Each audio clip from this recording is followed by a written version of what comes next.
আসসালামু আলাইকুম ওয়া রাহমাতুল্লাহ।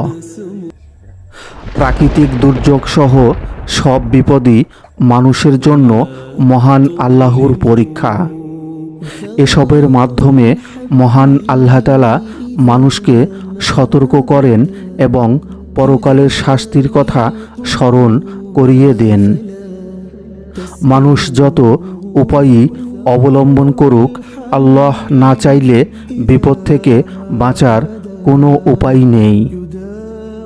তবে ইসলাম অবশ্যই সম্ভাব্য সব উপায় উপকরণ অবলম্বনে উৎসাহ দেয়।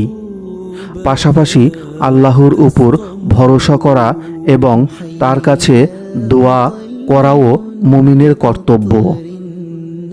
বিপদের মুহূর্তে পড়ার একটি সুন্দর ও ছোট্ট দোয়া হলো দোয়ায়ে ইউনুস।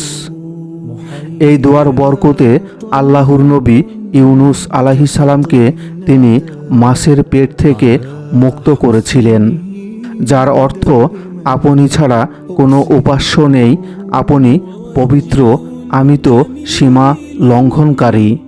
সূরা আম্বিয়া আয়াত 87। তওবা করা। গুনাহ, অনাচার ও অবাধ্যতার কারণে আল্লাহ পৃথিবীতে বিপদ আপদ পাঠিয়ে থাকেন। তাই আমাদের বেশি বেশি তওবা করা দরকার। আল্লাহর কাছে ক্ষমা চাইতে হবে।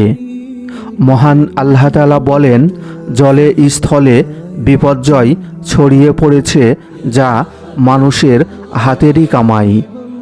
এর মাধ্যমে তিনি তাদের কোনো কোনো কর্মের শাস্তি আস্বাদন করান, যাতে তারা ফিরে আসে। সূরা রুম আয়াত 41। অবশ্যই আমাদেরকে দান সদকা করতে হবে। হযরত ওমর ইবনে আব্দুল আজিজ রহমাতুল্লাহি আলাইহি তার শাসনামলে যখন ভূমিকম্প হয়, তখন গভর্নরদের দান সদকা করার প্রতি জোর দিয়ে চিঠি লেখেন। এছাড়া দান সদকা গুনাহ মুছে ফেলে এবং বিপদ দূর করে। মহানবী সাল্লাল্লাহু আলাইহি ওয়াসাল্লাম বলেন, দান সদকায় বালা মুসিবত দূর হয়। তিরমিজি।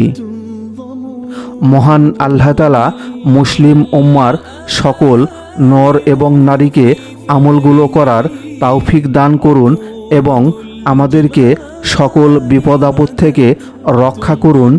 আমিন।